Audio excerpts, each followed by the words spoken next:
So this video we are doing is for the people who are opening up a coffee shop or who are planning to start a coffee shop. So how to design a bar, how to make sure that you've got everything sorted out even before you start functioning, because it is always better to take some time rather than doing something wrong and then trying to change around things. So we're going to talk about few basic things, maybe 7-8 pointers of what you want to remember while you're setting up your coffee bar.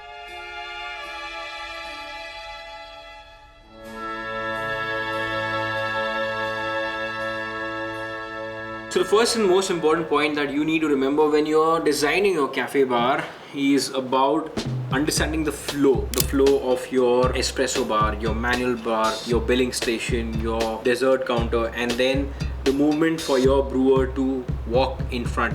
If you make a bar which is like super long, what is going to happen is you will have to every time walk from one point to the other point. So if you have an idea of a longer bar, ensure that you've got a space in between. You know, that kind of thing I'm talking about. Another example of keeping flow in mind is that when you're having an espresso bar set up over here, look, most of the beverages would be from espresso, all right? So you want that most near to the guests, and also it should be having an easy pickup point for your front team to pick up the coffee and put it on the table. So espresso bar has to be at the highlight of the things, and then comes a filter bar which is going to be having a nice beautiful display, minimal display, and then it could be your billing counter. Second point, and a mistake that I most of the time see, is compromising on the width. Don't compromise on the width of your bar. Don't calculate your bar to be having or the bar top having the width of exactly where the espresso machine can sit. You know, that is kind of a mistake because not many espresso machines are wider.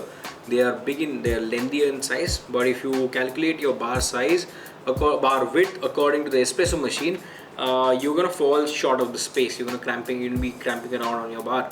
So ensure that you've got a nice width.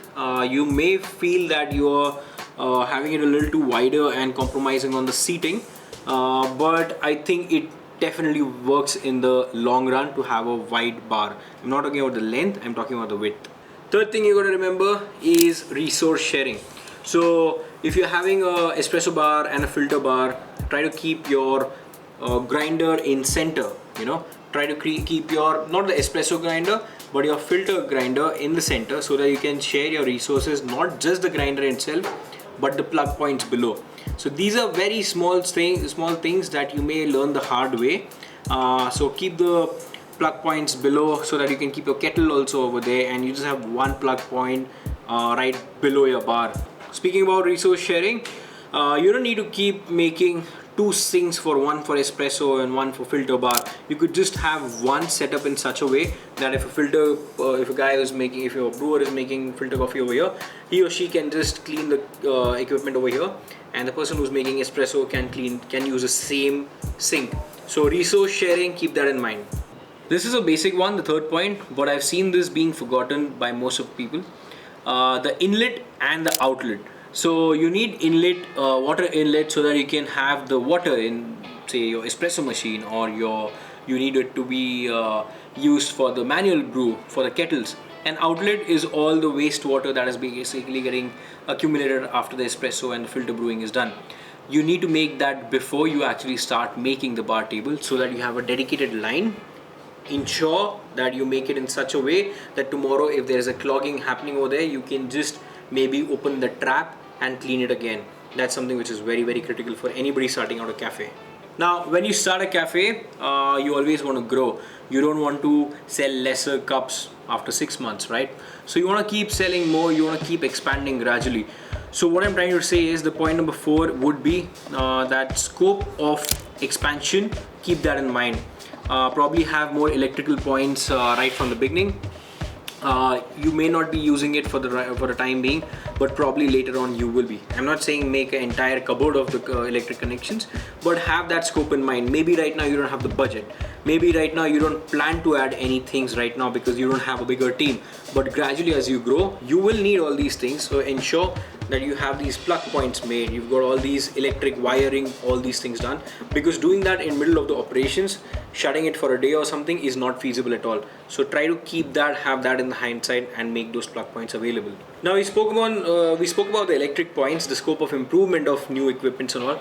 You also need to not just remember that you need to make more extra plug points, but point number 5 is about remembering that there is a scope of getting more equipments later on. For example, you may not need the undercounter fridge today, but 6 months, 1 year later down the line, you might need it.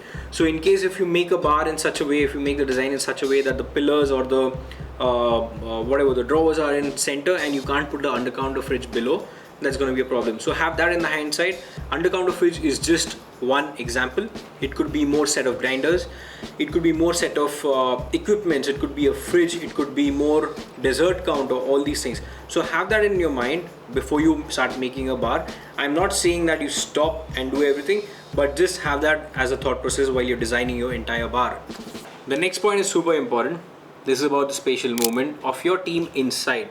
You want to reduce basically the amount of times or the number of times two brewers basically clash, or let's say you need your cutlery to be refilled, so your kitchen service team, who's basically taking care of your glasses, cleaning of them and all, they coming and refilling it. So there could be a chance that there could be a lot of clashes, because when you're basically brewing the coffee, you don't really know what is happening behind. So you got to make sure that you have a flow. The spatial flow should be made in such a way that there are minimal bouncing between two people. There is a free flow of events for every person. So I need to trust that when I'm making an espresso, and if I step behind, there is nobody behind me. Alright, so that is super important, because your beverages might spill, people might get hurt. That has happened, it will always happen, but try to reduce that as much as you can. Have a clear, simple flow of things, and make rules that such and such person cannot enter the bar, or you need to tap the person on the back saying that I'm behind you. Something like these things, you need to make sure that you put a SOP behind it. And this is the most important point that I would like to make. Making use of makeshift equipments rather than going for like the real investment that you will really require. I've seen more number of times than I would have liked to. Proper investment is not really made on the grinders or espresso machines, or maybe the manual brews or the kettles, and what happens is your flow is hampered. So remember, there is a reason why these equipments are kind of expensive, and there is a reason why there is volumetrics and all these things in the grinders and the espressos. You need a proper kettle with the temperature and time, not the time but the temperature. The reason is that you can basically focus more on your customer rather than focusing on all these things. Alright, so for example, if you got a grinder which is you just have to keep knocking it, that is basically slow. You want to reduce the amount of time that you want to spend on making 1 cup of coffee, right? So you want to spend lesser time on the coffee, with quality you want to put it, and also focus more on the customers that you have in front of you. So this is something which is super important. I've seen a lot of times makeshift equipments are used, not proper grinders are used, not proper brewing scales are used, and over a period of time it so happens that you just end up losing a lot of time. You have already invested in these machines which basically won't make much sense. So yeah, that is something that you have to keep in mind and remember. This is very important. So this video we had made because there were a lot of people who kept asking that we are opening up new cafes. Super glad to see new cafes coming up in India, using specialty coffee, going with the specialty techniques and everything. These points are something which are a good head start. There is much more that goes into it, but these pointers are going to help you a lot. So glad to share with you. So please like, share and subscribe the YouTube channel, and we're coming up with more videos. Thank you so much for the support so far. Cheers.